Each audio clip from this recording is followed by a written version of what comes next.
Did we lose Sierra and Iris?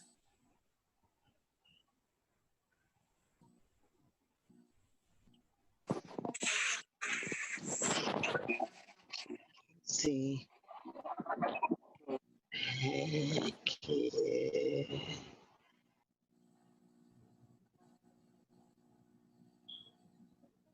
I know Iris was having issues earlier with her power. So Iris, if you can turn on your camera, that would be great. Carrie, you went out, but I know that you are mobile. So if you can get it back on, that would be great too. But in the meantime, Jamie, can you share the agenda on the screen? And then Mr. Chair, as soon as we get that up, we'll be ready. We're live. And welcome everyone. Since we are live, I just want to welcome anyone who is joining us via live stream to the October monthly Human Relations Commission meeting with the City of Winston-Salem. And so now the chairperson of the Winston-Salem Human Relations Commission, Mr. Robert Leake, will begin our meeting. Thank you. Good evening to everyone. I call the October the 29th, 2020 Human Relations Commission's meeting to order. Can we get a roll call from our secretary, Ms. Carlin Duncan, please? Hi, everybody. Okay, Commissioner Leake. Present. Commissioner Wiggins.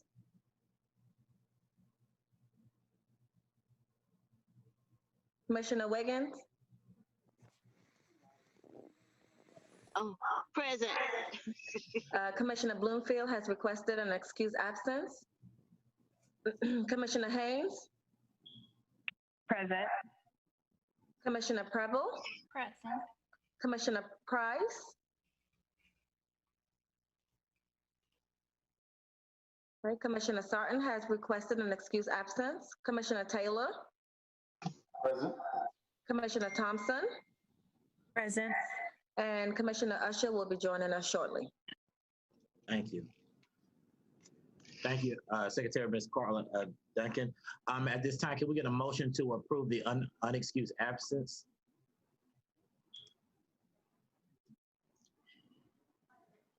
I make a motion that we accept the unexcused absence. Motion by Vice Chair Ms. Carrie Wiggins. Is there a second? I second. Second by Commissioner Ms. Pebble. Any discussion? All in favor?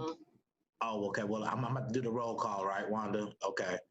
All right. I'm gonna do the roll call. So when I call your name, please verify by saying aye. Okay.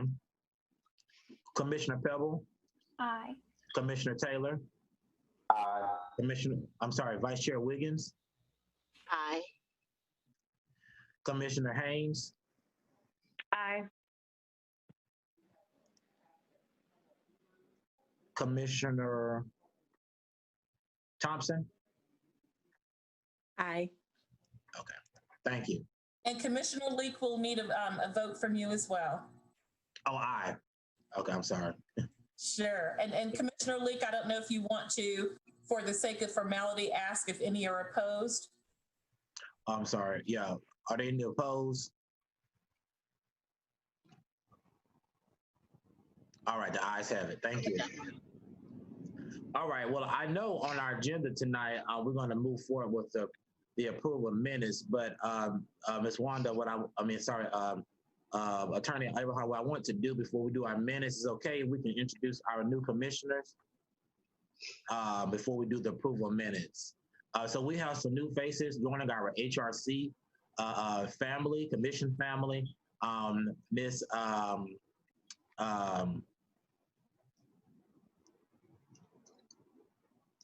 okay, now go back to the screen.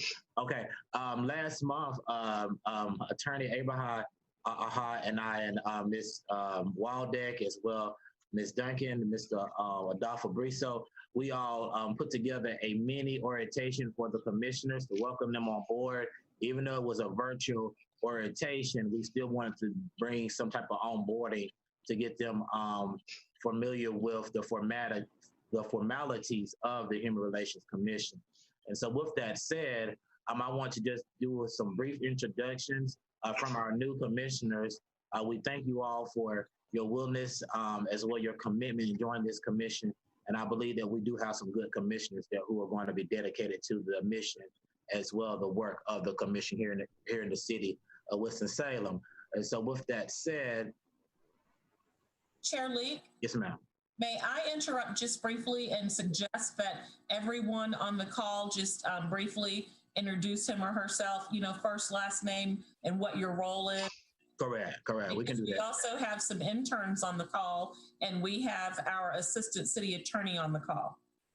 Okay, yeah. I thought I saw Keisha earlier. Okay, all right.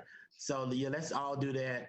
We'll introduce ourselves, but especially for our new commissioners, please give us some background about yourselves as well, your profession as well, if that's necessary to do so. All right, so I am Chair Leak, Robert Leak. I've been on the commission now for 4.5 years. This is my second year serving as the chair. Outside of this commission, I'm also a local pastor here in Winston-Salem. I'm also work for a nonprofit organization. Really is within the North Carolina Leader Conservation Foundation called Power Up, which focus on environmental issues as well as social racial justice issues on the city as well on the state level. It's been an honor to serve on this commission and work with so many dedicated commissioners who understands the importance of representing the entire body of individuals for our city, whether it's through fair housing, whether it's through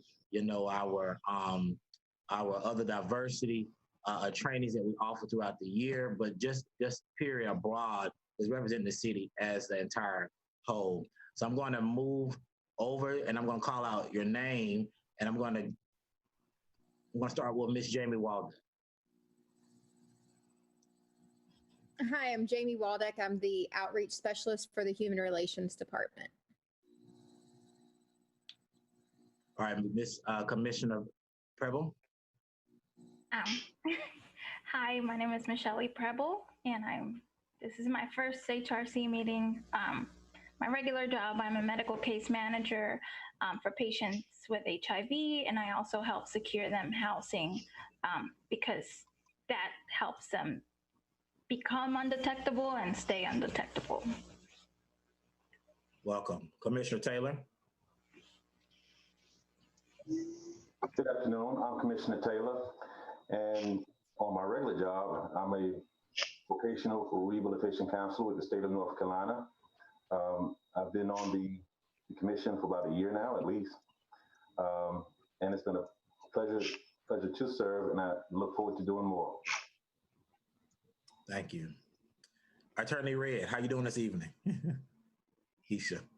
I'm doing well, thank you. My name is Takesha Red. I go by Keisha, and I am the Assistant City Attorney assigned to assist Human Relations Commission. Thank you.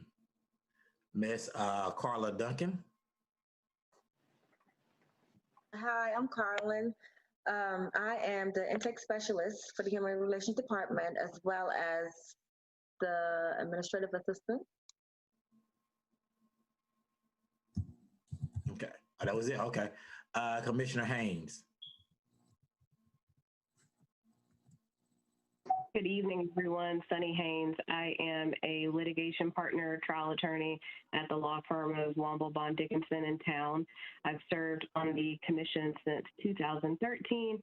Very happy to be with you all virtually tonight, and welcome to the new commissioners. Okay, we have some interns. Miss Myra. Good evening.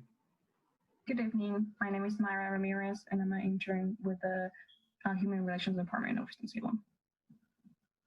Okay, one of our other staff members, Mr. Adolfo Briso.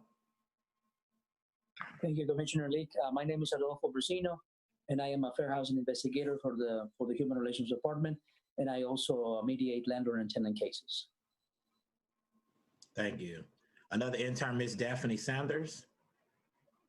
Hello, everyone. My name is Daphne Smith-Sanders. I'm a senior criminal justice student at North Carolina A&T, and I'm a human relations intern. Thank you. Oh, I tell you, we got a lot of interns this season, don't we? Miss Sierra Cruz, good evening. Good evening. Hello, everyone. My name is Sierra Cruz. I am a junior at North Carolina Central University, and I am an intern for the Human Relations. Okay. Ms. Iris McKnight, another staff member. Hello, everyone. I am Iris McKnight. I also am an investigator for fair housing, and I mediate with landlord and tenants. Thank you. Vice Chair, Ms. Wiggins. Good evening and hello, everyone. I miss seeing all of you all.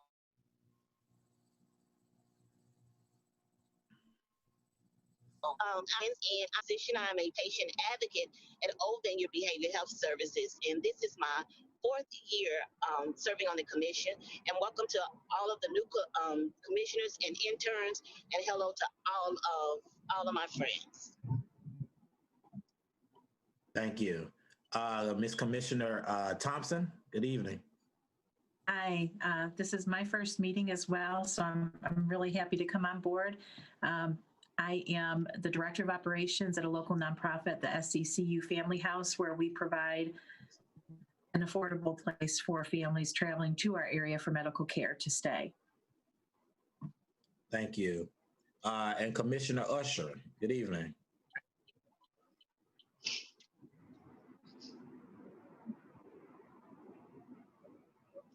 Just give us an introduction of yourself.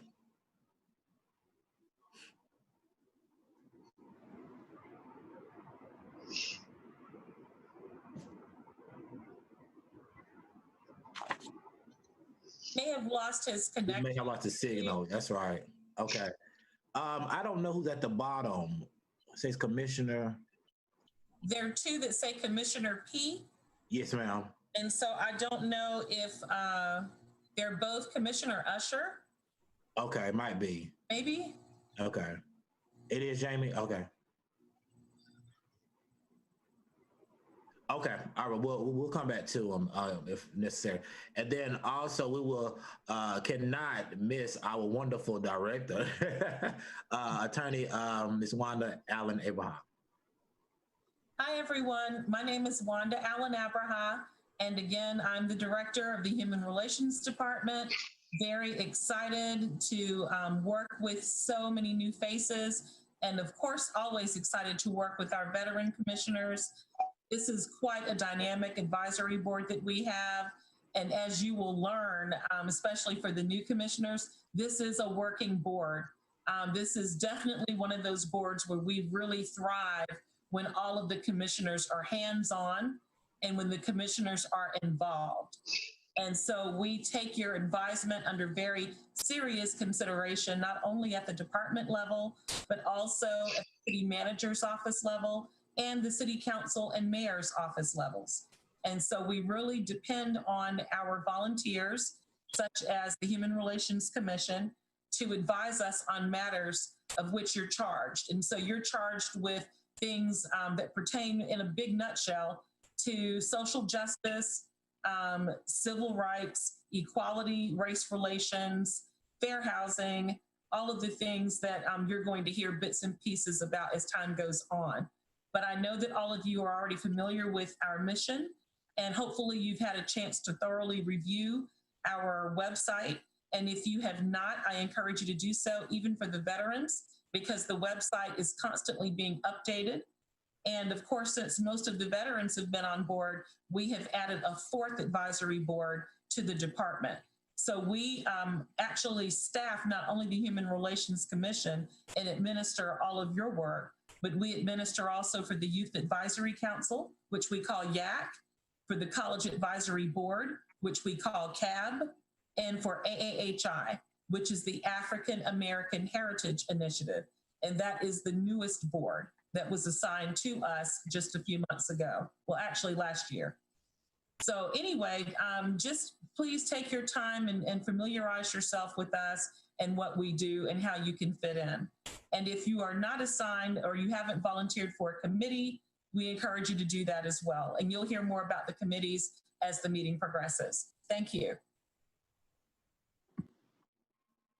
All right, thank you all so much for your introductions, your brief introductions, and also thank you all to our new commissioners who are joining us as well, and also thank you to our interns as well, to Attorney Keisha Red. If you all will continue following the agenda this evening, you can look into your chat, and your agenda will pop up on your right side.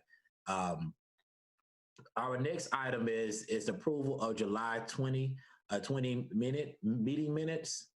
Have everyone had the opportunity to read the minutes? Okay. If so, is there a motion to approve the July 29th, 2020 minutes?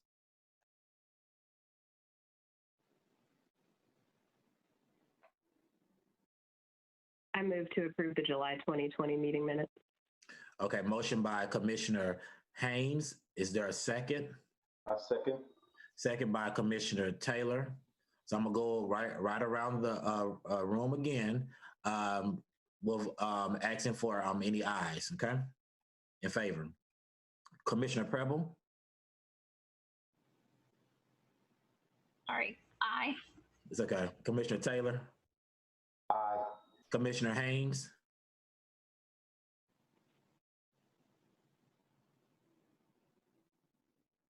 Commissioner Haynes? Aye. Can you hear me? I hear you now. Okay. Okay, great. Commissioner, I'm sorry, Vice Chair, Commissioner Wiggins? Aye. Commissioner Thompson? Aye. Commissioner Usher?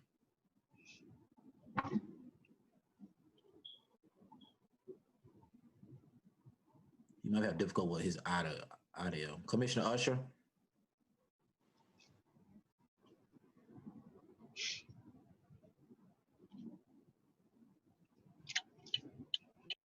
I see he's unmuting, but we're not It here. might be his signal, yeah. And we do need that vote. Mm-hmm. Usher, can you try increasing your volume and speaking really loudly?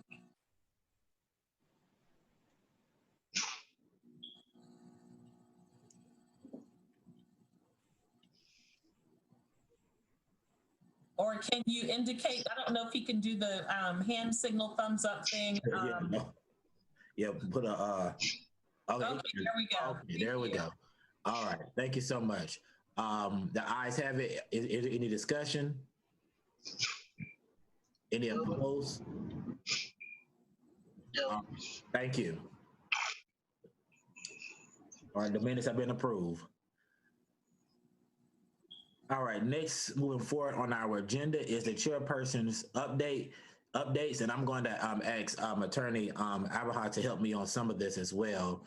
Of course, we have been busy throughout this season of the pandemic. It has not slowed down the work of the Human Relations Commission. So I know you all have been receiving updates and emails from Ms.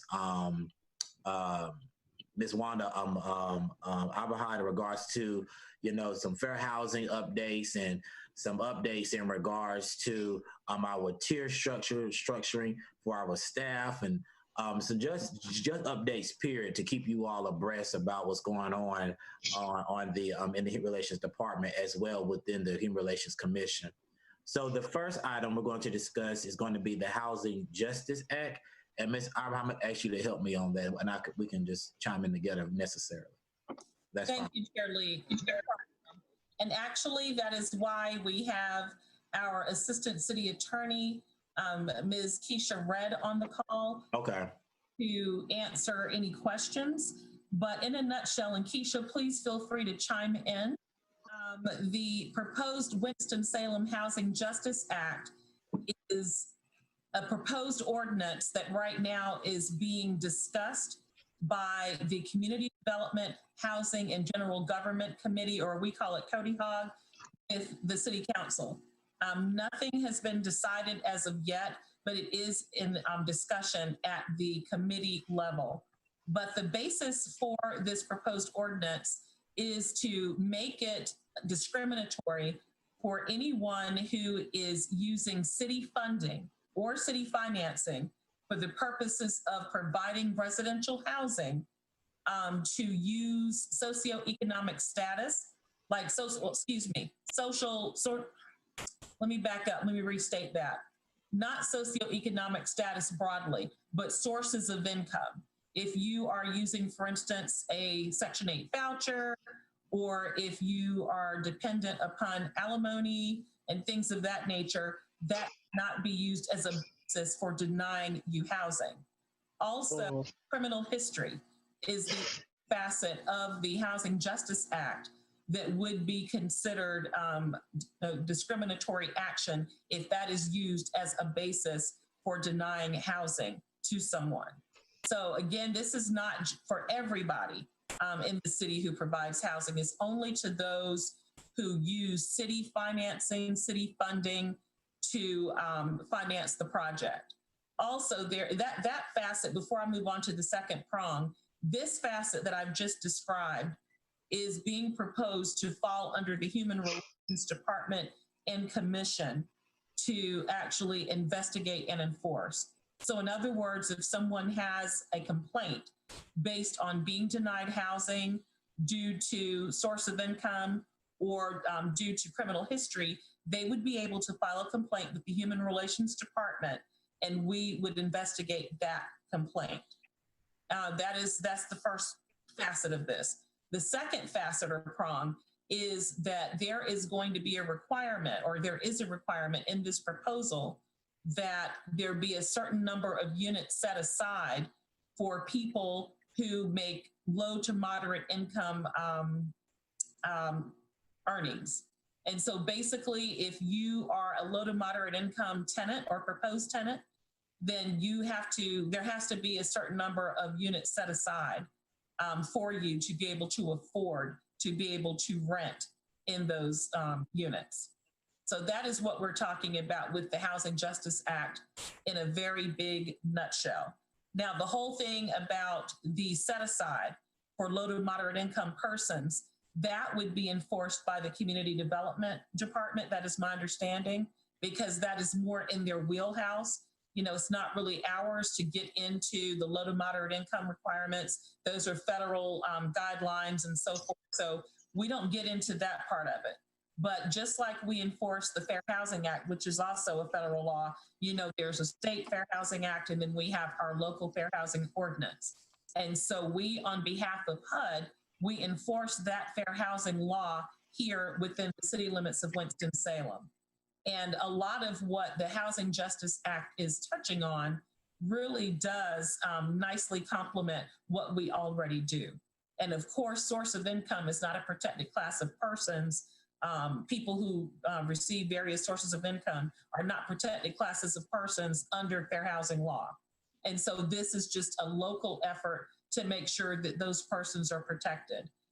With criminal history, that is already, it's not a protected class under fair housing law, but when you look at HUD Guidance, HUD has issued very strong guidance that indicates that people should not be discriminated against in terms of seeking residential housing because they have a criminal history. That criminal history does include anything that could be deemed criminal. But HUD has some guidance in addition to just that blanket statement for us to look at things like the severity of the crime. We have to look also at how long ago the crime occurred and so on and so forth. But there have been some situations across the United States where landlords have this zero tolerance policy in place that says if you have any kind of criminal history, even if you weren't convicted, if it's just an arrest, then they would use that as a basis for denying your application for rental housing, for housing rentals. So that's kind of what this is touching on. And like I said, it's a great complement to what we already have under fair housing law protections. So I don't know if there were any questions. Keisha, do you have anything that you would like to add? I kind of just went over that real fast in these giant nutshell explanations, but I'm sure you could probably get into the weeds a little better than I did. No, you covered it very well. The only thing I would add is that in addition to city funding, it also covers real property purchased or leased that was owned by the city. So it's not necessarily just financial. If there is city-owned property involved, it would fall under this proposed ordinance as well. Thank you, Keisha. Would our hearing board have responsibility for hearing any disputes under the new ordinance, or would that be separate? I would think that the hearing board could have a role in that. But it's so new, Commissioner Haynes, that I don't know that it has been thought out to that extent yet. But I would certainly argue that there would be a place for the hearing board in the process, because we've already been wondering about, the appeals process and all of that. Adolfo brought that point up when we first started talking about this.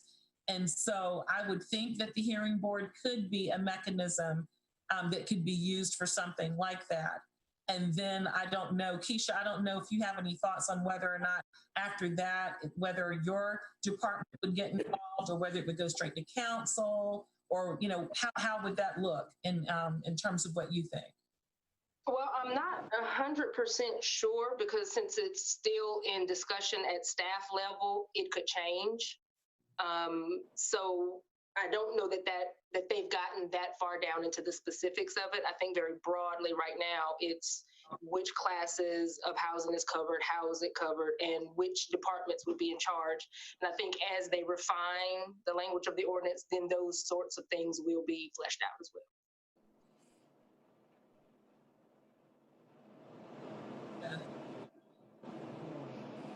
Commissioners, did you have any other questions about the Housing Justice Act? It's just really to give you a heads up, just to let you know, and the commission's involvement would be of the hearing board if it ends up, being situated and laid out that way, that the hearing board would be involved.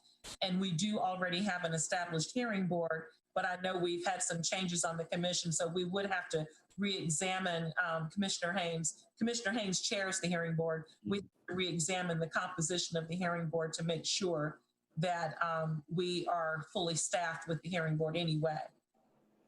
Well, I have a question. So who would have access? How would residents benefit from this? How would they know, or who would know this information? Well, so they can benefit the residents.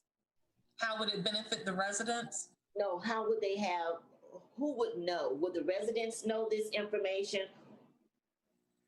Or would the, who would know this? How would this benefit the residents? How would they know?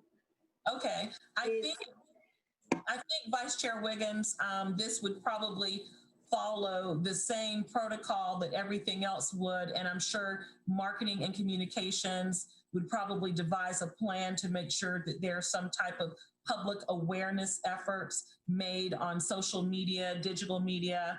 Of course, they have WSTV 13 and so on. So I would imagine that the city would probably do some type of blitz to make sure that the public is aware that this new ordinance has been approved once we get to that point. And again, it's not at that point yet, but if it gets that far, I'm sure that's probably what would happen. And of course, with our department, we would do what we typically do too, and which would be along those same lines to make sure that those with whom we work are aware. Because as you know, we do have a Fair Housing Committee. We work very closely with legal aid. We work with the Realtors Association and other organizations, other stakeholders here in the community who are deeply involved in landlord-tenant law and rental assistance and so on and so forth. So we would make sure that they all knew that. Okay, thank you. Written materials.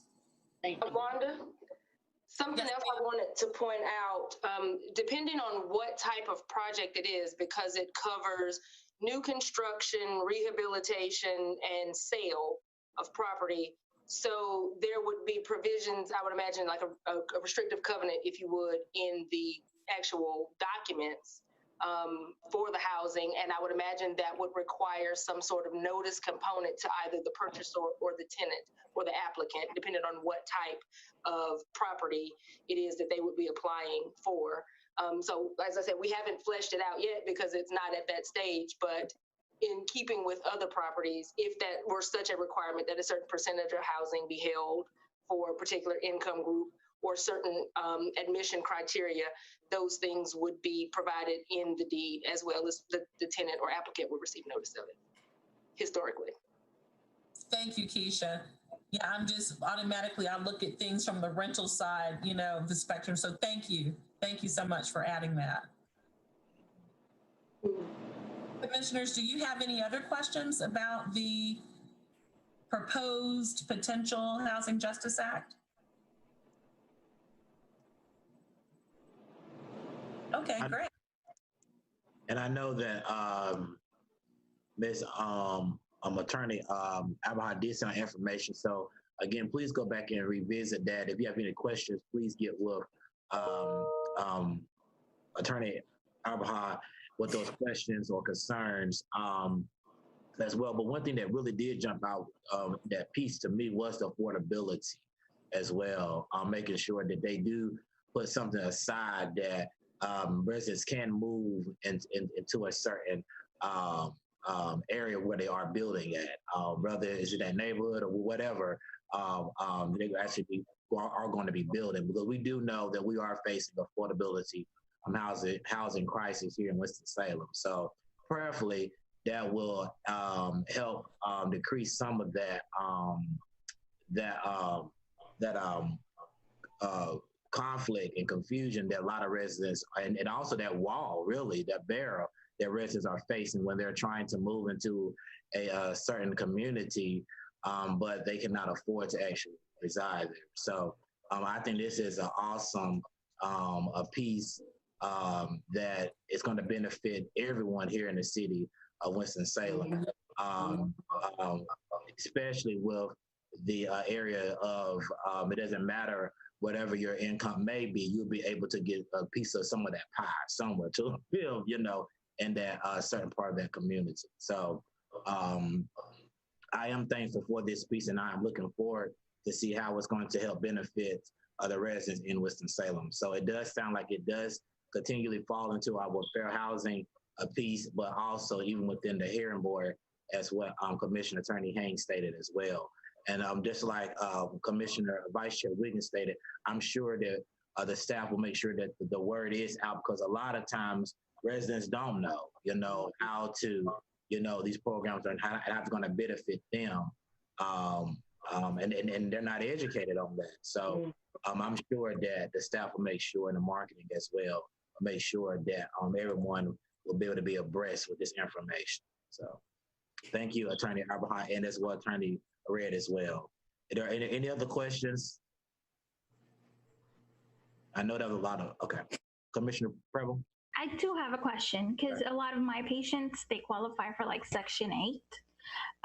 And once they qualify, the first thing they have to do is find a rental place that takes Section 8. Would this like help them? Like if they're already established in an apartment and now they qualified for Section 8, would it apply to this person where they can't be kicked out because it's Section 8 going to be paying for it, not the tenant? Does that make sense? Mm-hmm. Let me see. So if I understand your question, it's if there is a tenant who is a recipient of a housing choice voucher and they want to move into a property that currently exists, would this protect them? Yes. My understanding is, as it's written, no, it would not. This is for housing that is yet to be built or developed or rehabbed. So it would not, as it relates to someone who is in the process of trying to obtain housing using a voucher currently. Okay, thank you.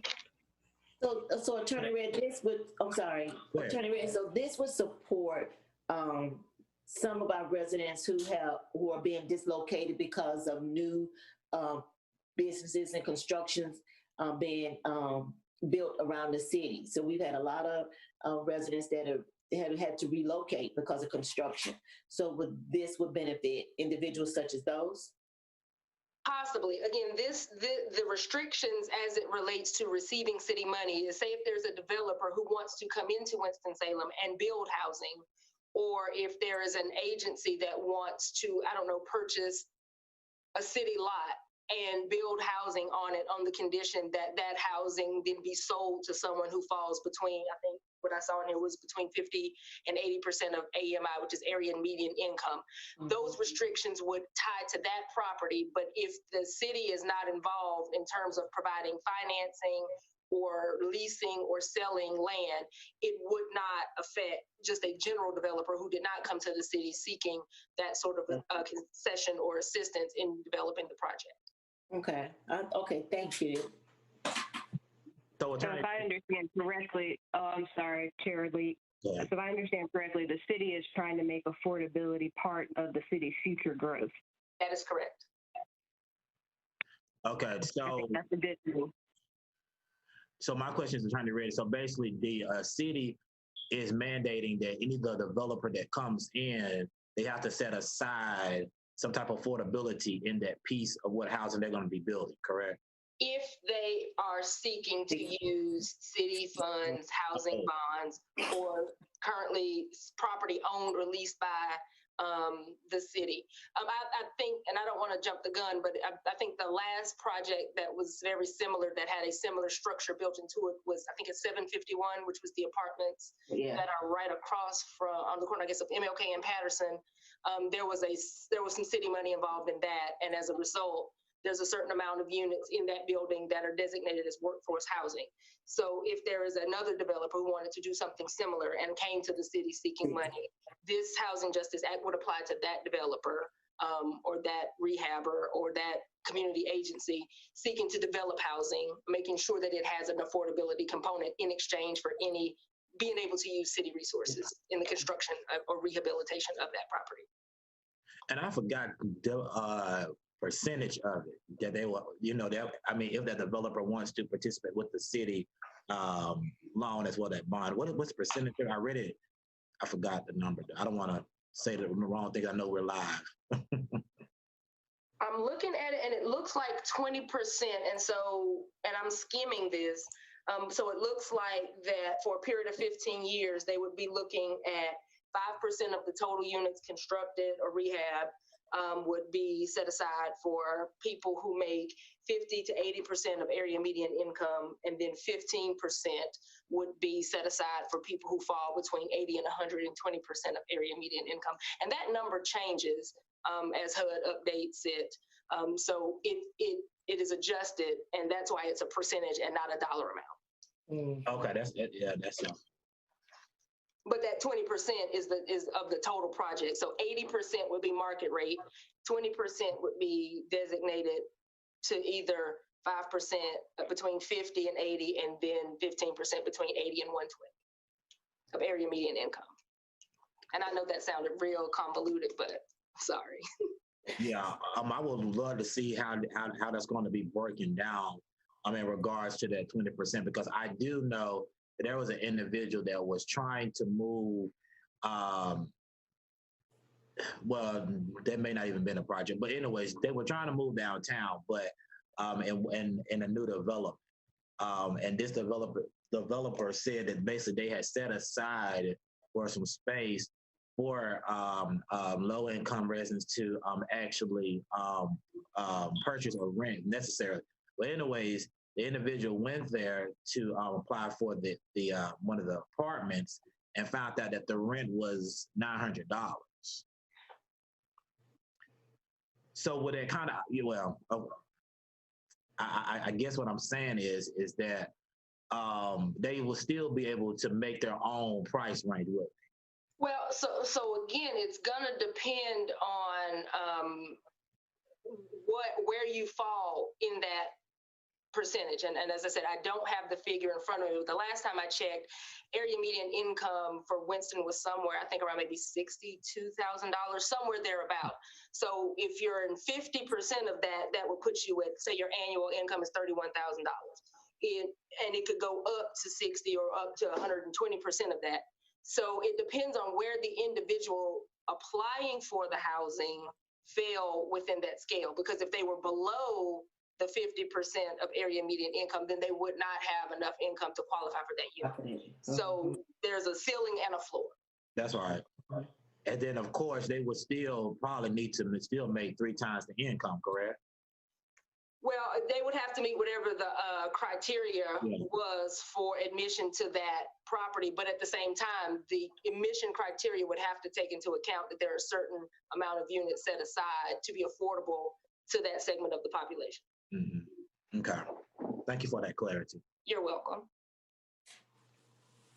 Anyone else? All right. Well, we can't wait to see how this is going to play a factor in our city. So thank you both for giving us that great information in regards to the Housing Justice Act piece. On the next item on my report, you will find the Hrd Restructuring update. And it's great to see Second Vice Chair Wiggins here. I'm going to put her on the spot. She can assist with this conversation. And so, you know, if you're all aware, last month, we discussed a staff tier plan in regards to the Human Relations Department. And we actually sent a memo over to City Attorney, Mr. City Manager. City Manager. Okay, I'm sorry. Yeah, I was raising my head. Okay, City Manager, Mr. Lee Garrity, correct? Mm-hmm. Okay, City Manager, Mr. Lee Garrity. And there was some positively, I felt like, in that memo. But to update our new commissioners on this HDR restructuring update, this was a project of an ad hoc committee that was comprised of Commissioner Vice Chair Ms. Wiggins, as well Ms. Haynes, as well myself. And I'm gonna let Commissioner Vice Chair Wiggins speak on this for us. Well, the idea was to restructure and provide opportunity and growth for the department, for the Human Relations Department. The department is a small department, but they do insurmountable work, and they help educate and provide so many facets for residents in our community. And we wanted to retain the staff that we have, because the staff they're phenomenal. They work well together. They're knowledgeable, and we want them to know that they are valued. Wanda wanted them to know that they were valued as well. So we put together, we drafted a memo, and with the assistance of us all, just restructure and what that would look like in creating longevity and opportunity for the individuals that work for the Human Relations Department. And it was a wonderful opportunity for us, and we're looking forward for how this is going to advance the growth and the work that we do within this department. Is that what you wanted, Robert? I did. Thank you. You're welcome. Okay, so we're still moving forward with that. There will be some pressures on developments that will take place in regards to our restructuring tier for our staff. The staff works very hard, and I tell you, with 3 staff members, 4 staff members, mm-hmm. But well, it's 3, right? It's 4. Well, I see 6. She raising up 6, Vice Chair.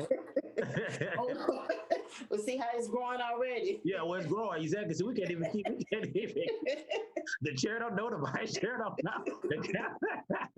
So it's already growing. So, you know, and then also, you know, there may be opportunity for us to, you know, get some new space as well, since we are growing so fast. So one thing that what Vice Chair Wiggins did state during our ad hoc committee, and I didn't really, I really wasn't aware of it to the fact that she mentioned it, that the Human Relations Department really serves abroad rather than some of our other organizations. in the city. A lot of time when individuals hear about human relations, they flood the office and they rather come to this department with their concerns or issues that they may have than some other organizations that are in the city of Winston-Salem. And I think a lot of that comes from because of that personal touch that the staff actually has. And I don't want to say clients. I would say just with the resident, on case by case. And I have heard it from countless of times throughout the city that the residents, they feel comfortable, they feel a sense of release to be able to talk to the staff about their issues, but also the fact that the staff takes their time to work with them. A lot of times we find that individuals, they are sensitive, or they feel when they're coming to a place of department such like this, that I'm gonna feel intimidated, or I'm not gonna be able to get my words together. But this staff really does work with the residents on their concerns, whether it is with fair housing or whether just with housing and other things that may come up in individuals' lives. So I do want to say that kudos to the staff on that as well. But with that said, last month, Commissioner Preble, Commissioner Thompson, and I, and the staff, I think I don't know if any other commissioners that attended, but we attended a state-wide commissioners meeting, and there were some names that were fluttering around, and I'm gonna get to my last item in a minute, but I think it's very important to discuss. But there were some names that were fluttering around with some name changes that has basically taken place in some of our other HRC family and departments in those cities. And so with that stated, I remember I sent out the email to all of you all in regards to a potential name change for our Human Relations Department. I wanted to have that discussion tonight in regards to that name change and why I feel and I believe why it's important for us to think about changing the name, because the first thing is that the climate that we're living in, and the second thing is that I believe it will give a sense of more visibility. Not saying the visibility is not there for the department, but I think it will open up more avenues as well, more continuity within the city for residents to actually know the work that we really do. So the name that I actually wanted to go with, and we can have some discussion around that, was the equity and inclusion. Is that right? I'm making sure it was. I think that is what you mentioned to me. Yeah. Okay. Yeah. Was the equity and inclusion department. Now I know some may say, what about the other two names? I want to say that, been on this commission for 4 years. There has been some confusion in regards to that they believe Human Relations Department is HR. They do, so I don't know if it's because of the HR, those abbreviations, or I don't know it's because of the human. But I believe that equity goes a long way for the work that we all do, but especially our staff. Inclusion goes a long way all across the board, not just on one certain part of Winston-Salem, not just on the east or the south, but it covers a broad area of Winston-Salem. And so I sent that email out to get some feedback from you all in regards to how do you all feel about changing our name. I believe that this is the time to do so. I believe that it is necessary to do so. This is not just an African-American issue. It's not a white or Caucasian issue or a Latino issue. This is a human race issue, and this is what the Human Relations Department represents. All cultures as well, welcoming diversity, to making sure that everyone, what I would say, have a seat at the table. Most of all, they are treated fairly here in the city of Winston-Salem. I know that was a lot. I know that was not on the agenda tonight, but I did want to bring it up in my chairperson's update. And before we have that discussion, we have actually championed within the city council as well, was celebrating, and putting that proposal together for the Juneteenth holiday. So this commission is moving. I believe that individuals in the city are seeing a sense of a new direction the Human Relations Department is taking. And so I think this is the perfect time for us to have this conversation in regards to this name change. So I'm open to all the discussions. Chair Leek, can I chime in, please? Yes, please do.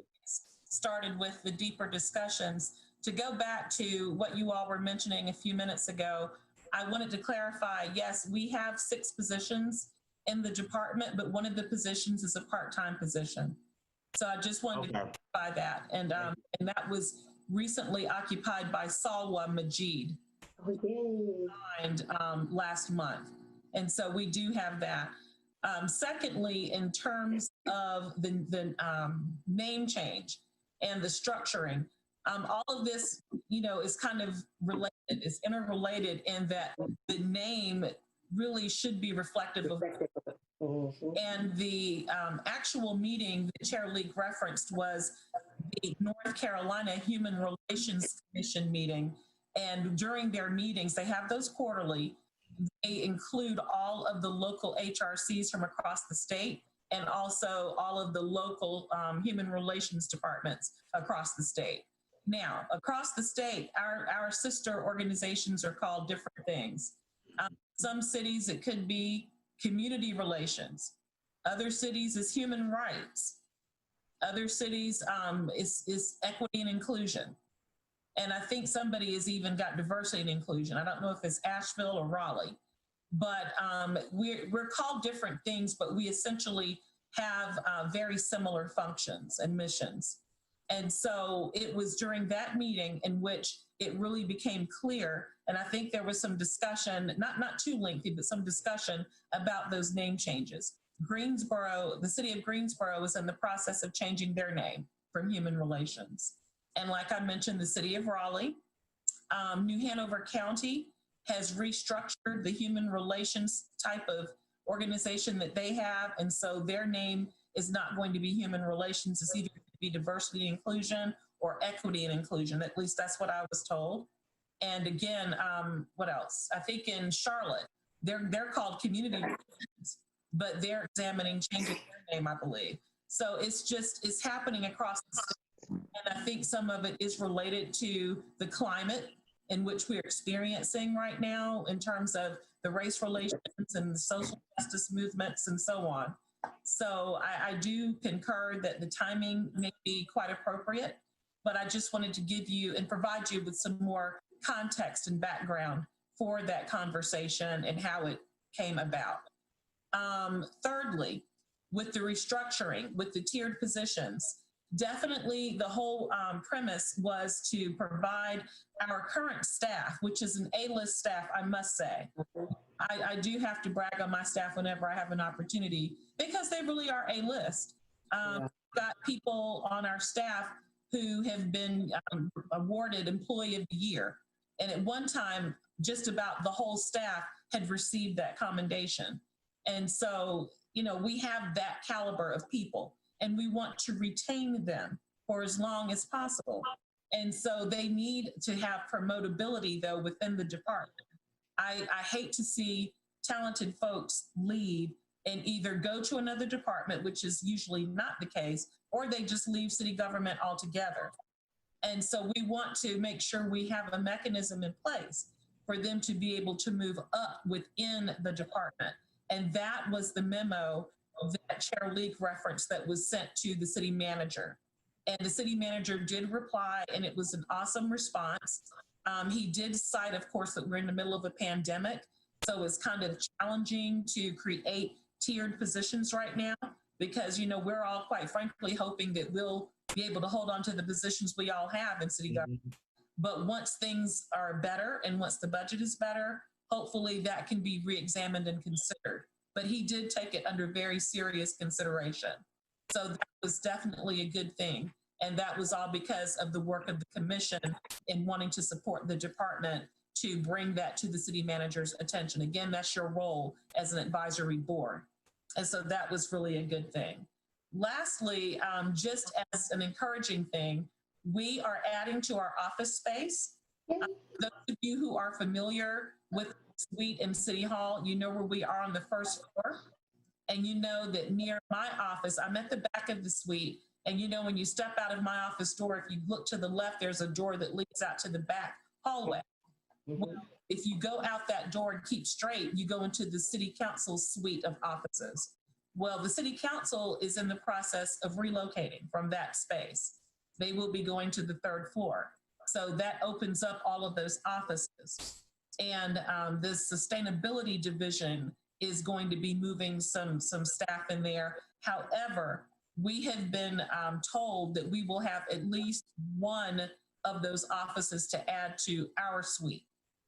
And so currently, as you know, we do not have a conference room. One of the only departments in the building that doesn't have a conference room. And so that will either be used as a conference room or it will be used as an office, probably for the interns for now, or it could be, if we do end up getting additional staff, that person, you know, one person could go in that office. And so we do have that right now. Potentially, hopefully we'll get one additional one too, but I don't want to go too crazy. But if that whole back row of offices, those windows, could be human relations, I think that would really serve a good purpose for the department and for potential growth down the road. So I just wanted to update you with that as well. With that little blurb on the agenda that said, what did we call it? We called it the restructuring update. Yeah, restructuring update. That was fully loaded. We had a lot of things that fell under that umbrella. So just wanted to make sure you all were aware. So I'm sorry I jumped in your discussion. I know you were going to discuss the name change. I do concur with Chair Leak about equity and inclusion, or diversity and inclusion. I feel like human rights may give a very false impression about our work, because oftentimes when you hear human rights, you're thinking about child labor laws, human trafficking, and all kinds of things. And of course, that exceeds the scope of what we do. So I'll open the floor to questions and go ahead. Go ahead. I'll open the floor for discussion. So go ahead, Commissioner Haynes. I'm sorry. Thank you. I just had two questions and a quick comment. The first question, across the state, are the department and commissions, because I know not every commission has a department necessarily tied to it, is the department name and the commission name changing, or is there some distinction there in the ones that have changed? And then my second question is whether the North Carolina Human Relations Commission has given any indication that they are considering changing the name for the statewide commission. And then finally, just a comment that I don't think all of the commissions and departments have quite the same functions and responsibilities across the state. So I would like for us to think about something broad enough to encompass the very important fair housing work that our department does, because I think that's very core to our department here in Winston-Salem. And Commissioner Haynes, you are absolutely correct about that. Your first question, no one really addressed, and I would defer to the commissioners and staff who were on that call. I don't recall anyone mentioning whether or not the commission names would change. Just the department. It was just a department. We're just speaking specifically about departments. I don't even think that came up. So Commissioner Preble, Commissioner Thompson, Chair Leak, staff, anybody remember? I don't think that was discussed. It was just a department. Okay. Okay. And your second question, Commissioner Haynes, pertained to, can you help me out there? Whether the statewide commission has discussed changing its name. And that didn't come up during the meeting either, but I did have an offline discussion with the staff, with the NC Human Relations Commission. And my understanding is that for now, they are not looking at that. But see, their commission does not meet as frequently as you all do. And I don't know if that may come up down the road, but they have not discussed that. At least that's what I was told up until this point. And thirdly, your point about our fair housing work, point very well taken, is very true. Not everyone across the state has the authority to be a surrogate, more or less, for HUD. And we have a grant with HUD, which is an entitlement grant. We've had it now for, goodness, probably like 30 years or longer. And so we work closely with 40 years, actually, sorry. We work closely with HUD in the fact that our local ordinance is substantially equivalent to the federal Fair Housing Act. And what that means is we basically are the enforcement authority on behalf of HUD here in the city of Winston-Salem when it comes to housing discrimination, investigations, and enforcement. And no, all jurisdictions do not have that. There are only like 5, I think. We're called FAPs. We're called Fair Housing Assistance Programs. And so I think there are only like 5 FAPs in North Carolina, with Winston-Salem, Greensboro, Charlotte, Orange County, and Durham being the FAPs that are out across the state. And then, of course, the North Carolina Human Relations Commission is a FAP as well. But other cities like High Point, Fayetteville, Asheville, so many of them have commissions, and even Salisbury and staffs, but they don't have the enforcement authority that we do. So that is a big deal. And a lot of them don't do landlord-tenant either. In some of these departments, what they do is they refer landlord-tenant cases to other organizations, like Greensboro refers landlord-tenant mediations over to UNCG's conflict resolution program. So they do the mediations for the city of Greensboro. And then with fair housing in those cities that don't have the jurisdiction or authority, they have to refer people to the State Human Relations Commission to investigate those types of claims. And then as far as outreach is concerned, that's what most of them focus on. They focus on the social justice, race relations, civil rights type of outreach if they don't have that enforcement authority. But we are the only department, ours in Charlotte. I think we're the only 2 departments in the state, only 2 FAPs that do fair housing and own in-house landlord-tenant work.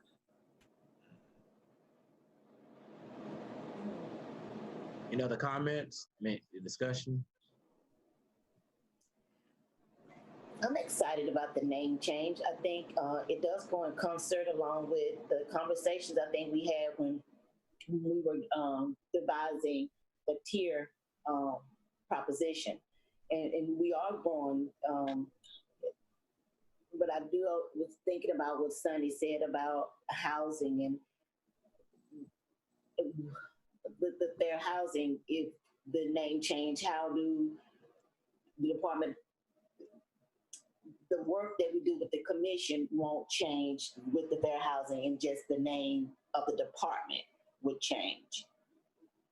Is that correct? Is that correct, Robert? Correct. Okay. I think that is fitting. You know, it does, again, it goes in concert with our ideology when we were thinking about putting together that proposal. And I think that this is a great opportunity and a great time to make that transition. So I'm excited about that and what it would mean for the department and what it would mean for the city, because of the work that the commission and the department does. It supports every culture and every aspect and every corner of this city. And I think it is it's an amazing time, and I'm excited about it. So thank you, Robert. Anyone else? We don't want to leave anyone out of this discussion. Well, I mean, to some of our new commissioners, Commissioner Taylor, you haven't said anything. Was you gonna say anything? Not really, but so far everything I'm hearing is sounding like it's a step forward, and it's sounding like it's having it's bringing together a new motivation into what we do, and is bringing more of that connectivity with the community. So I'm in agreement as well.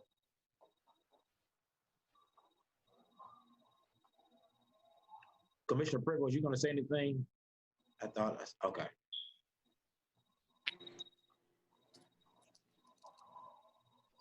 Commissioner Thompson? Hi, I'm so sorry. My power just came back on in my building, so I'm okay. Yay! But I do want to say I do agree with the name change. I do agree that human relations gives different connotations to different people, and so if we can come up with a name that is just more clear about what the scope of the department is, I think that's going to be helpful.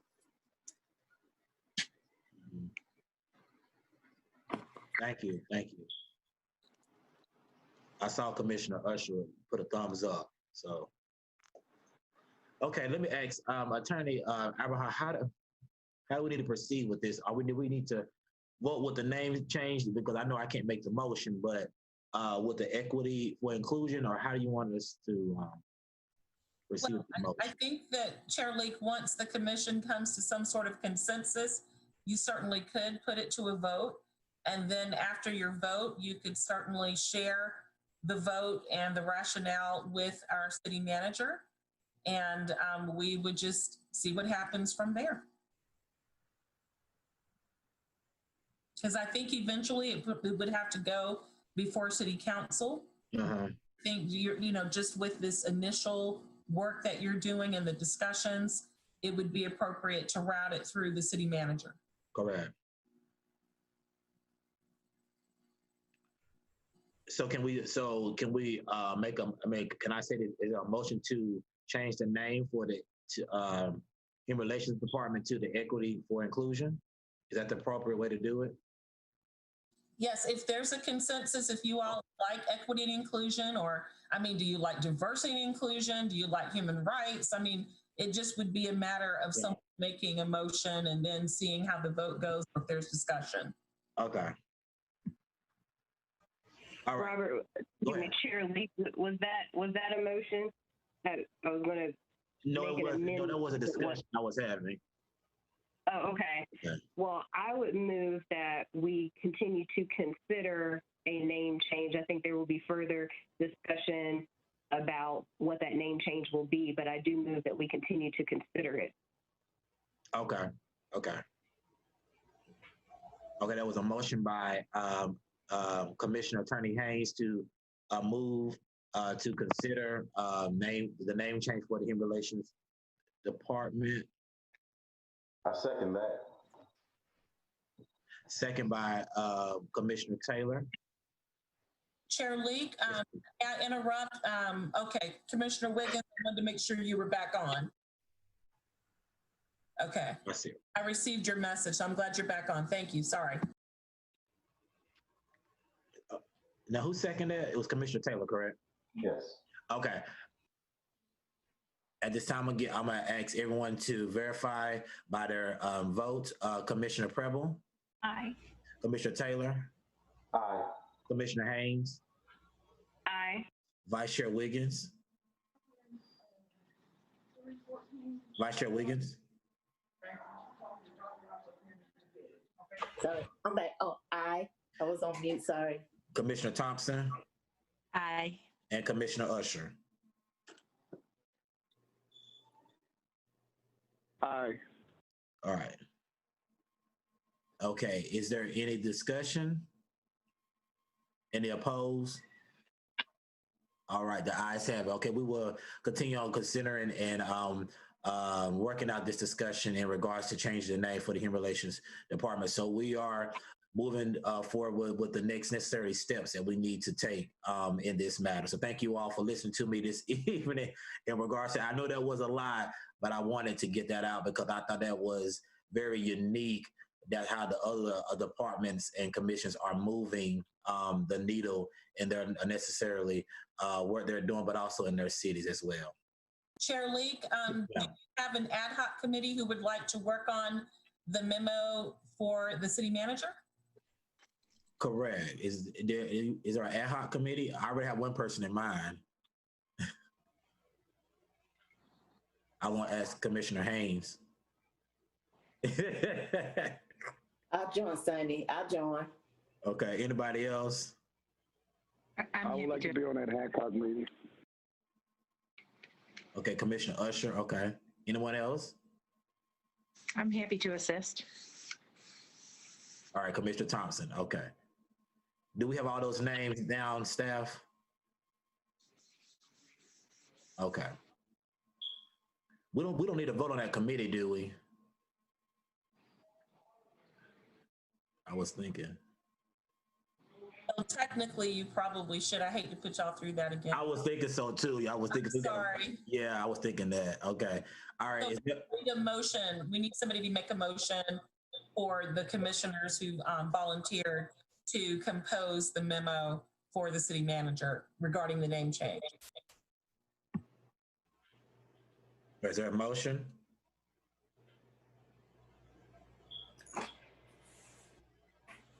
I make a motion on the committee. Okay, but the motion has to be stated like, sort of like what I did, only better. Mr. Thompson was doing it.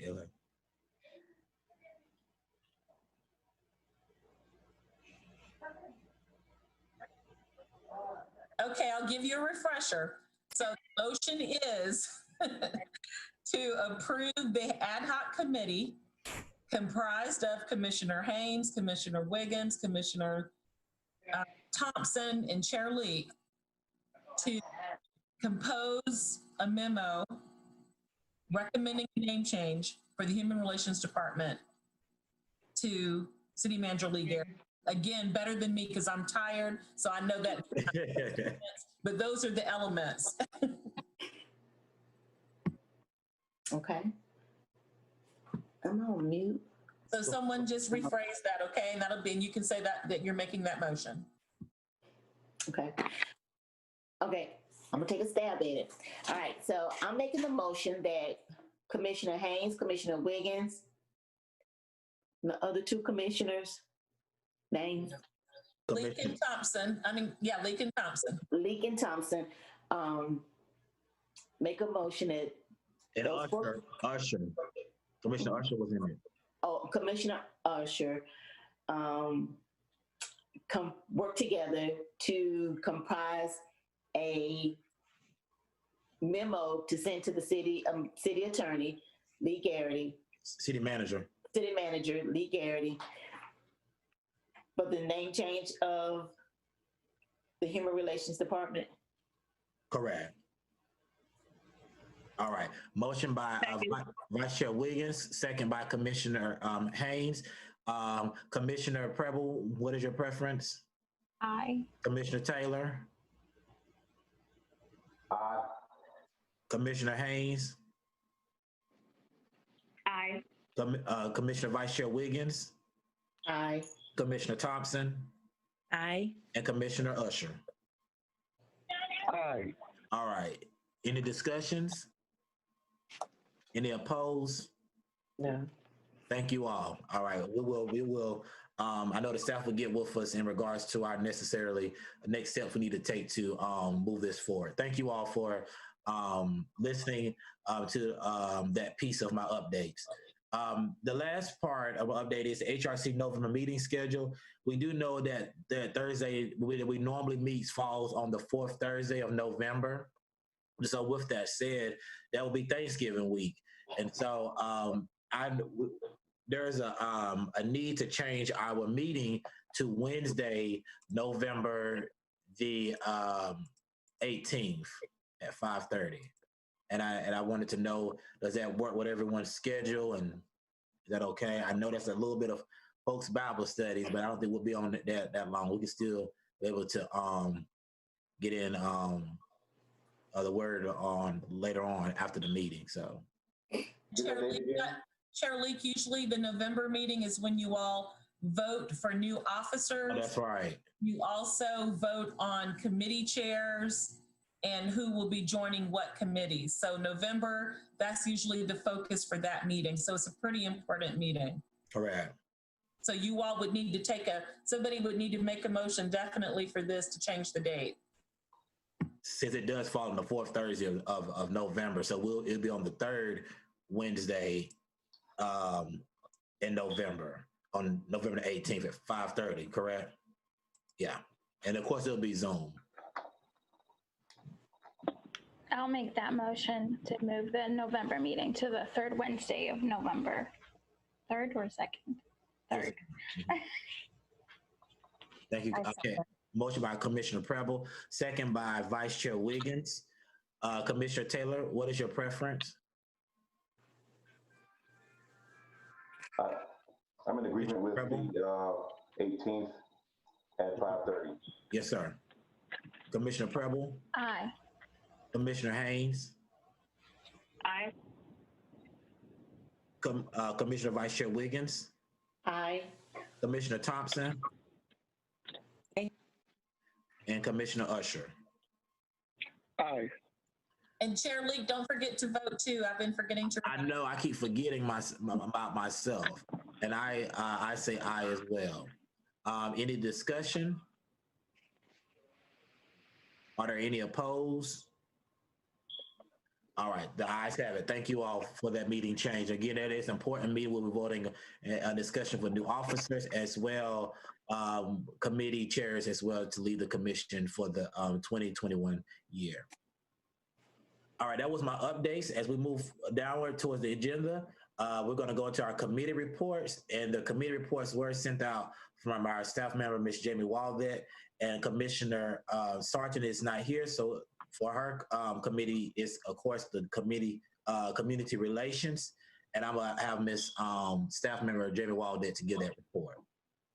Okay, so we had a very successful virtual neighborhood trust talks on October 15th. We definitely want to thank Chairperson Leak and Commissioner Sarton for the support in leading 2 of the breakout sessions, and Chair Leak for helping us recruit the people that attended that trust talks. And before we move on, if anybody wanted, Chair Leak, if you wanted to say something about it. Correct. Well, I was grateful to see a lot of neighbor association leaders and president, but also residents as well that were on the call. It was great to see that that more intimate with conversation with the police, and especially in the climate that we're living in right now. I think a lot was discussed. I think there were a lot of concerns that were answered from the police. I know I learned a lot for serving for a while in the community, but I certainly learned a lot from the police officers in regards to some of the retention that they have continually in the Winston Police Department. So I learned that piece. I received a host of feedback from the leaders in the community, expressing thanks to the Human Relations Department and the Commission for putting this together. As you all know, this was something that I had spoke to Attorney Abrahad 2 years ago in regards to bringing neighborhood leaders together for trust talks, because this is something that a lot of times neighborhood leaders do not get together and talk about the issues that they are occurring in their community. Though that we do have the same issues, it's just in our communities. It's just that sometimes the issues in certain communities does not hit the news on 11 o'clock news on Channel 12. So with that said, there were great breakout sessions. I love the fact that the breakout sessions were, it was very diverse and it was open. And so I love that at the end that the police officers were also making the presentation in regards to the takeaways. So thank you all for supporting me on that project, as well to the staff, and also shout out to Commissioner Sarton as well. So I think we had like 40 leaders, I think something like that. Is that right? I think it might have been a little bit more than that. Yeah, man, yeah. Representation. And thank you, Mr. Bell. Larry Bell wanted me to make sure I let you know that the Trust Talks video is live on YouTube already. So if you go to the city's YouTube channel, you will be able to see the Neighborhood Trust Talks video. And I encourage all commissioners to do that. And Mr. Bell, thank you for working so hard on it. He was able to extract some highlights of all 4 of the breakout sessions, and he kind of just put them all together, and really that was the meat of Trust Talks. It always is. And so you'll see the mayor's comments as well, And I think it would be worth your time if you weren't able to join us to certainly watch the video on YouTube. Correct. Thank you. The last thing I have for community relations is that the MLK Young Dreamer Award nominations will be going out next week. We do ask that you help us get the word out about it, forward the information to all of your networks. Once we get that out, we'll make sure we get that sent to you. And remember, commissioners, that is also another important piece of the work that we do, making sure that we're getting the word out and those nominations in for the MLK Dreamer Award. So if you know anyone who is worthy of receiving that award, please get with the staff on that before the deadline approaches, because we want to honor. I know certainly we have some outstanding leadership individuals in this city who are making a difference as well, following the steps of Dr. Martin Luther King and his vision for equality for America. So please be aware of that. And if you know anyone, please ask them to submit their nominations as well, because I know, well, we may vote on that. We won't meet in December, correct? Typically, the Human Relations Commission does not meet in December. Yeah. Usually, open house takes the place of that meeting, but clearly, we won't be doing open house in December because of the pandemic restrictions. And so that would be up to you if you decide to meet in December. But with MLK Young Dreamers, we're looking for people between the ages of 18 and 40 who reside in the city limits of Winston-Salem. Correct. So to our new commissioners, if you know anyone in that age bracket who is worthy enough to receive that award, please have them to submit their nominations to the department. All right. Thank you, Ms. Waldeck, for that report. All right, the next item is the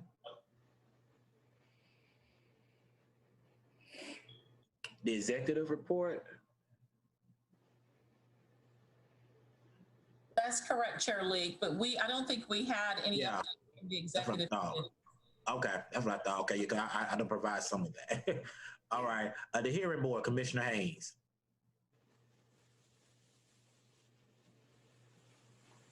I'm not sure if I do have an update. I don't think you do either. I'm sorry. Well, maybe I just want to call out your name. I don't think you do, Commissioner Haynes.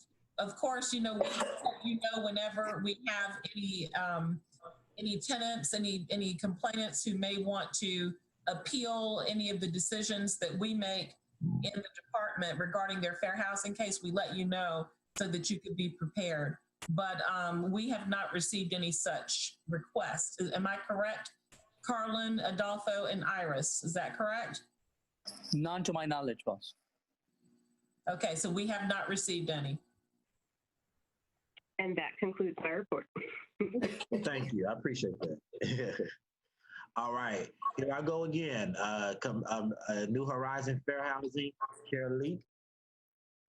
And my report is, we will be partnering with Legal Aid of North Carolina to hold a webinar fair housing training, and please keep an eye out for more information. And prayerfully, I know we normally have our fair housing luncheon. Prayerfully, things will change next year. So, but that is my report. All right, Student Human Relations, Vice Chair Commissioner Williams. I don't have an update. I don't think I have an update. Yeah, you did. I see it. I sent it. I don't see it. If you would want, I can go ahead and do it if you'd like. Because I don't see it, Jamie. I'm sorry. Because I'm on my phone. Okay. And I can't pull it up. Sure, I can help with that. So we did have the Student Race Relations Forum this year. It was virtual. We did that through the city's YouTube channel, and you can watch that at any time. We've had a lot of viewers. I think we're well over 500 now, which is great. Then And so we do want to thank Commissioner Sarton again for that opening session and for giving greetings for the Race Relations Forum. We are in the very beginning stages of planning, once again, a virtual Student Human Relations Awards ceremony. And this will be the 41st. I'll be pulling the student relations group together so that we can go ahead and start getting that planned. We do have some preliminary ideas right now, but we do want to make sure that we make that as special as we can. And Commissioner Wiggins, if you had anything to add, those were the two things on the update. Thank you, Jamie. You're welcome. And everybody, with respect to the High School Race Relations Forum, we did get some pretty good media coverage on that. And so I don't know, Jamie, if that's linked to the website or not, but if you look for it, you'll probably find it on the internet regardless. But yes, that's another program. That's one of our signature programs. So I encourage all commissioners, if you were not able to join us for the Race Relations Forum this year, you need to check out what our high school students were saying. It was just absolutely mind-blowing. They had some really, really good insights, and they had some strong opinions about what's going on locally, statewide, nationwide, worldwide. And so I really encourage you to check that out, because they have had a very positive response, not only from people here locally, but from across the state. People have contacted us reaching out about the High School Race Relations Forum, especially this year. Thank you. And I also made a mistake. I skipped over the Multicultural Relations Committee. I know that's vacant, but we have, I don't think we had a report. We had a report on that? A very quick one. So quickly, and then I'll do the main thing. So we do normally have our Building Integrated Communities pipeline sessions. Those are still on hold, and we will let you all know as soon as we're able to bring those back. International Village was virtual in September. If you have not watched that, please sit back, relax, and go to the city YouTube and watch our 22 virtual International Village, where we had some current performances. We also showcased some of our previous years. But it's about an hour show, and it just kind of demonstrates what International Village is all about entertainment-wise. Unfortunately, it was a little harder to show the food and the vendors and stuff, but we are glad that we were able to do that. Our most important thing right now is that November 10th, we are doing a virtual Newcomer Symposium. This is our third symposium. Please register. If you have not registered, we're going to be doing like a soft deadline of that as next Thursday. We'll have 6 different sessions, including health, housing, local government language access, human trafficking, education, and racial equity in local government. And then we will have a wrap-up session at 4 o'clock. You can also go to the wsbic.com website to get more information and to get the registration link. And 2 things with that, Jamie. We do need to mention that the whole purpose of the Newcomer Symposium is to focus on services and resources that are available to immigrants, refugees, and asylees in the community. And of course, national origin is one of the protected classes of persons under the Fair Housing Act. And so you will note that the outreach that we do is based on the protected classes under the Fair Housing Act. And so this certainly speaks to national origin. So encourage you to, if you want to learn more about resources and trends and issues that pertain to those communities, we would really love to have you as a part of the viewership for the symposium. And like Jamie said, it's already live. You can go to the BIC website and register as soon as possible. We are already up to, what is it, Jamie, 160 some registrants? Yes, is this a statewide symposium, and we're doing it in partnership with the University of North Carolina at Chapel Hill.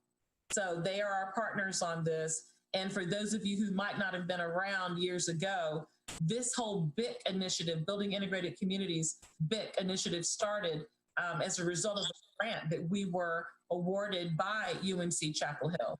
They actually award this grant every 3 years to 2 cities or 2 communities in North Carolina.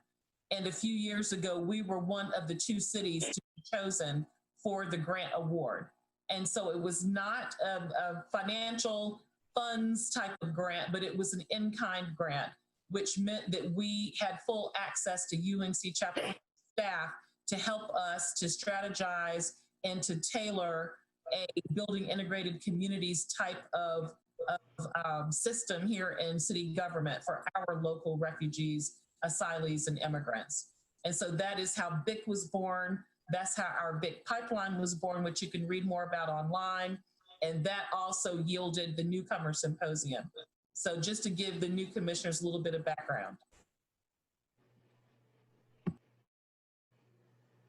All right, and thank you. So our new commissioners, you all can probably see a little bit and hear a little bit about some of the work that these committees actually fulfill within the department. So just be thinking about what committee you want to serve on when we have that have our next meeting in November as well. Thank you all, committee chairs as well, for those reports. And at this time, we're going to go down to Director's Update from Attorney Ms. Alan Abaha. Thank you, Chair Leak. I don't really have any staff updates. We did that early on with introducing our interns. So that was the main thing. And of course, talking about office space and all of that. So I think we've knocked that one out. And in terms of HUD updates, we are just getting refamiliarized with HUD staff because we have been assigned a new representative from HUD to work with for our fair housing cases. And HUD is doing a major restructuring of staff. So we are getting reacclimated with a lot of the preferences that the monitors have in terms of the investigations and intake and so on. And also with the audit, you know, we have a HUD audit every summer typically. And what they do is they come in and they examine our case files and they talk to our assistant city attorney who serves as our fair housing attorney, and we talk to community development, the city manager, and the mayor if he is there and available. So that is a lot of what goes on with the audit, and they are a big part of that. But this summer, of course, with the pandemic restrictions, there was no audit. And so if the restrictions are lifted and things are better by next summer, we anticipate having an on-site audit at that time. But again, that's about it for the HUD updates. Nothing else really to report. Thank you. Thank you. Staff report, Adolfo. Thank you, Commissioner Leak. I will try to be brief. Commissioners, you have 3 of our stat reports in your packet: September, August, and July. I would just like to comment on the most important figures. The very first one of them that I would like you to share with. I mean, all our numbers are in general on track for a normal year. Some numbers are a little bit high. In August, for instance, we received 72 inquiries, and that is very, very high. Anywhere between 50 and 60 a month will be our regular number. In August, for some reason, it spiked to 72. Another number that I would like you to see is that is in September. We have four cases, HD cases, and it's also on track for what we do. We typically receive between about 1 a month. So by the end of the year, we'll have anywhere between 12 and 15. That's between 10 and 15. It's a normal year for us. So 4 already is already, we're on track, on pace for that. And the last number I would like you to see also in September is we have received 193 inquiries in up until September. This is not including October, and we're finished in October, right? So up until September, we have received a total calls or inquiries in our system, CSR as we call it, of 193. And out of those, 191 have been phone calls. That number caught my attention because I thought that during this pandemic, more people will be emailing, their complaints and using the computer. but they are not. They're still calling us and the city of Winston-Salem to try to complain about something. And that caught my eye and attention. And that will be my report. If you have a very specific question about our numbers, please let me know, and I will be glad to elaborate on those numbers. Thank you very much. Thanks, Adolfo. Chair Leak, just to add, we are working with Forsyth County Court, the courts on an eviction diversion mediation program. So we have information about that on the website as well, but we are partnering with Wake Forest University School of Law and Legal Aid here in Winston-Salem to actually mediate cases that are referred by the court to our department so that we can hopefully direct a lot of the tenants and landlords, but mainly tenants, to resources that are available in the community like legal aid, who actually may have financial assistance to help them with their rent. Because oftentimes what's happening is, of course, during the pandemic, a lot of people are unable to pay their rent. And so this would be one way that could possibly assist them. And of course, now we have the moratorium. And so that is another thing that we try to educate people about during this whole pandemic. But up until the moratorium that Governor Cooper ordered yesterday, we were unable to guarantee people that they would not be evicted. But now with this coming on, it's going to change how we do things. But we're still continuing to get calls. We got, I know, a couple of them today about people who are being threatened with eviction. Keisha, did you want to add anything about the moratorium? I don't have anything to add. Okay. Buzz, I would like to add, if I may, about the landlord-tenant cases. Sure. Also, thank you. I'm sorry. Also, in September, you will see that we have had the 3 months combined 45 cases, LT cases. This is landlord-tenant issues.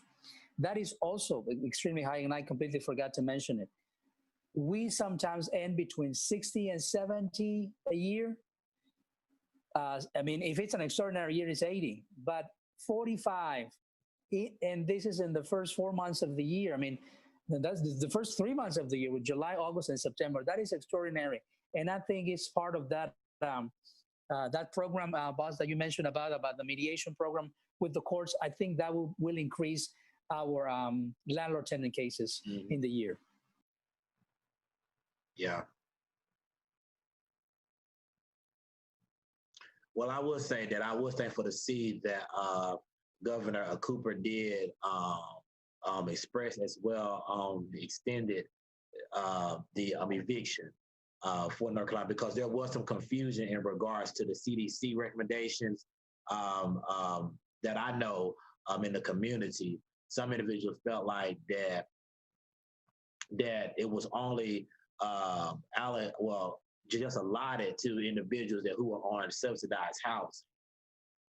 But what I found out, I mean, let me know if I'm wrong, but what I found out yesterday was that it's open for everyone. Is that correct?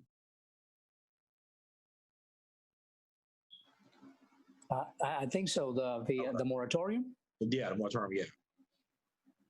I would like to hear what Ms. Red has to say about this. I think it only applies to those people who are behind in the rent because of COVID-19. So it's not a blanket moratorium eviction for everybody.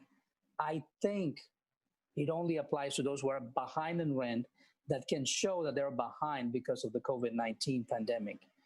I don't think it's a blanket moratorium prohibition. Okay. Like it was before. Before it was like that, I think, but not in this case.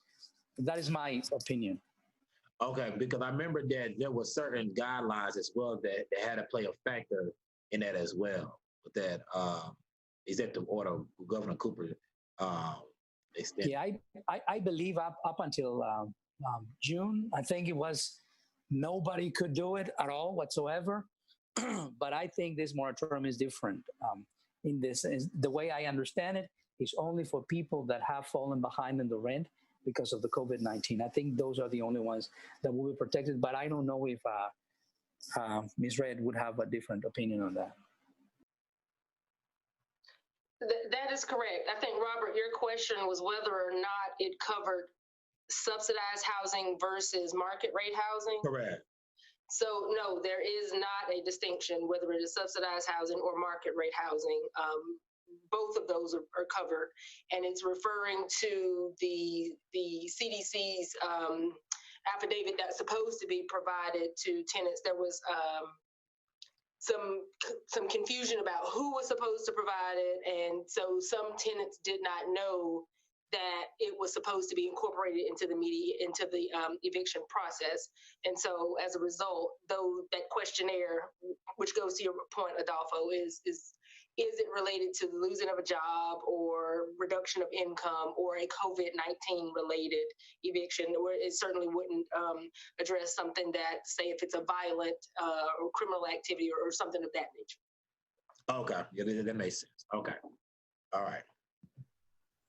And I think the order also touched on the back at home piece too, that would provide financial assistance to landlords too. If they had tenants who might be facing homelessness, it's not just focused on helping the tenants. Part of what Governor Easley has done is to make sure that landlords would have some type of financial assistance as well.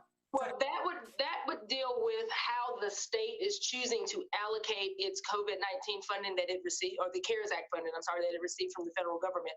And so the state has set aside some of that funding for that program. And so on a statewide level, I mean, and as it relates to tenant assistance, I think even if the money is termed tenant assistance, it is still for the purpose of paying the rent. So it ultimately flows to the landlord. But yes, it does relate to that statewide program that was funded with CARES Act funds that the state of North Carolina received from the federal government.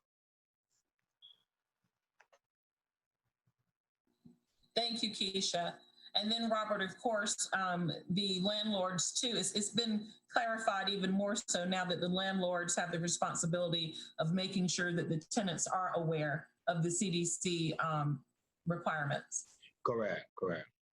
They put I think the onus is more so on the landlords now. Maybe it's a little clearer. Mm-hmm. Mm-hmm. All right, thank you, Adolfo, for the report. New business community presentation, we do not have that tonight. And no general business at all. So are there any announcements from anyone or any updates anybody want to share before we adjourn the meeting tonight?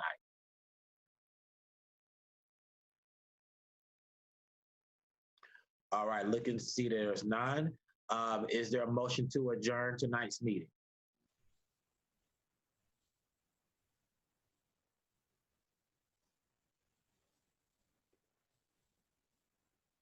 Well, I make a. Carrie, did you want to make a motion? I thought someone else was speaking, but I will. I make a motion that we bring tonight's meeting to a close. Motion by Vice Chair Wiggins. Is there a second? I'll second. Second by Commissioner Preble. Commissioner Taylor, what's your preference?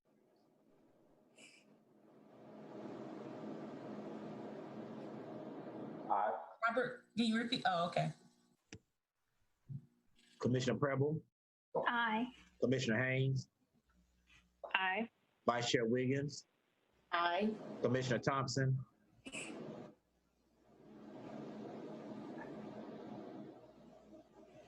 Commissioner Thompson?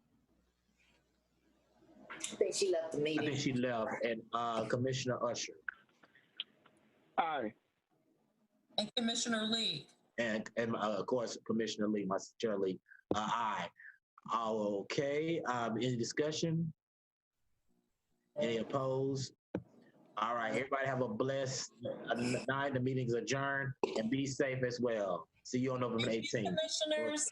Thank you. Thank you. Wonderful job. Thank